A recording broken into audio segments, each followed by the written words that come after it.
Hi,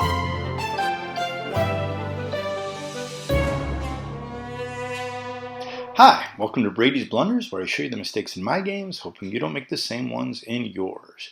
And today's video is interesting to me because there's a joseki I've been playing for years that I thought I knew quite well, but it turns out I didn't know it as well as I thought I did. So I thought it would be fun to share it. And maybe some of you have the same misconception that I did, or who knows, maybe everyone else understood it better than me. I don't know, but let's take a look. Okay, so this is a game I recently played on KGS, and I'm white. And I've just sealed off the upper left-hand corner with this move, and black is living with 5 points, which is a pathetic excuse for life, but anyway. Unfortunately, to do that, I had to ignore a black approach to my 4/4 stone in the lower left. So when black got sente, black double approached. And after a little bit of thought, I came out. And as we discussed 2 videos ago, black's best move and almost certain move in this situation is to go ahead and take the corner. And so the question for today's video is, if you were white, where would you play next? Oh, no, hold on. That's not the real question, because the answer to that isn't local. And the reality is, white should probably go ahead and invade up here, maybe kill black, but at least confine black to the side. I'll come back to a possible continuation of this soon. That would probably be biggest. The right side is still wide open, so approaching the stone here looks pretty big. Anyway, there are other moves that may be bigger. But what I thought is, okay, with this move, black has now taken all 4 corners. So he's got a lead in territory. And I've got a definite lead in influence. And I thought the game was, pretty good for me, actually. But what I didn't want to do was be all influence and fall behind on territory.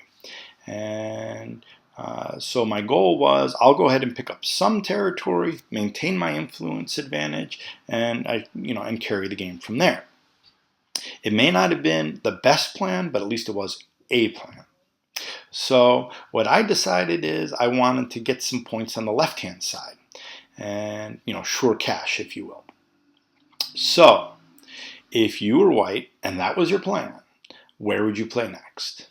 Go ahead and think about it for a minute and pause if you like. I'll be here when you get back. Okay. Normally I go ahead and show what I did and explain everything, but before I do that, let me try something different this time.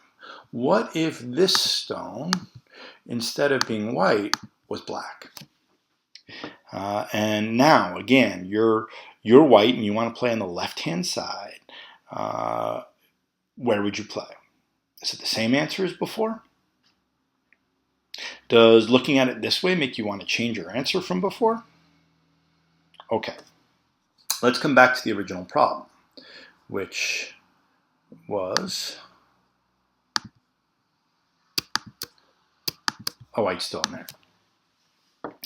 And let me show you what I did and what I thought about it, and then what would have been better. All right, so this is a joseki I thought I knew. And I played here. And my expectation was black would play here, I would descend, black would link up with the corner this way, and I would protect my cuts like this. And I thought this would be pretty good. But it turns out it's not really so good, because black's got both corners and has outside access with this one. And I'm actually a little over-concentrated. All these stones are only taking a space that's 1, 2, 3, 4, 5, 6 wide. So it's not that big.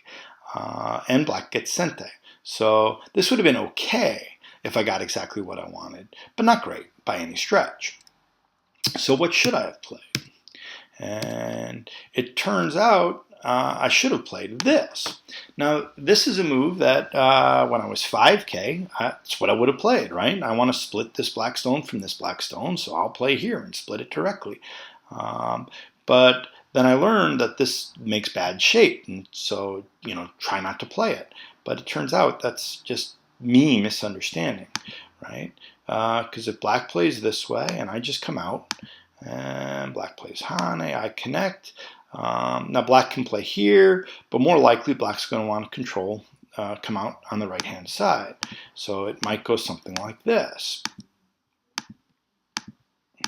And you can see that I've got nothing to be upset about. Black's got problems at A, B, C, D. I mean, Black's busy. Black's got all kinds of things he wants to take care of, but he's only got one move. So let's say that he goes ahead and, says, I want to build a nice big Moyo-ish area over here, which seems like a reasonable move. But then when I get to play here, let's just show one possible continuation. Black connects underneath. I come back. Black tries to make shape. I confine him. Do you think Black's alive here? Black's not alive here. Not yet. So he needs to do something to help. Maybe this is the answer. Turns out this is sente against the corner, so Black probably answers. And what do you guys think? Is Black alive here? It's not as simple a life as you would think, is it? But let's look at the results. Even if Black is alive, this result would be just great for White. All of White's stones are working together. And this Black stone is swallowed up from afar.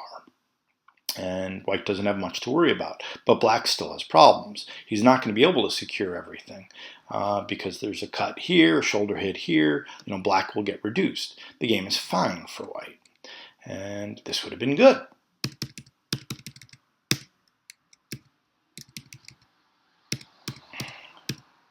So we're taught that this isn't the best possible sequence because White can be made over-concentrated. All right.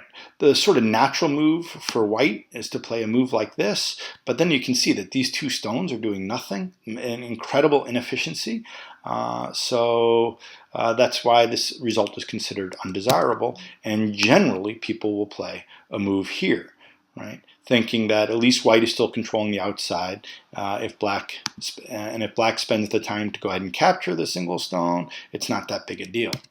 Although in this case, I think this move would be perfectly fine because the area that White is threatening to make is pretty big.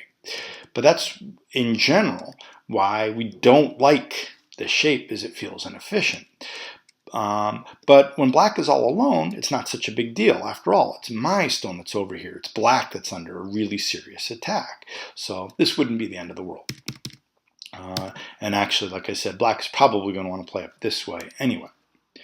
So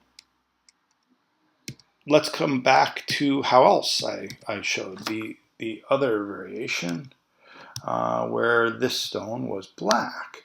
Now it turns out that we need to think of it this way. Black got a couple of free moves against my White corner. And so, of course, I shouldn't get everything as White.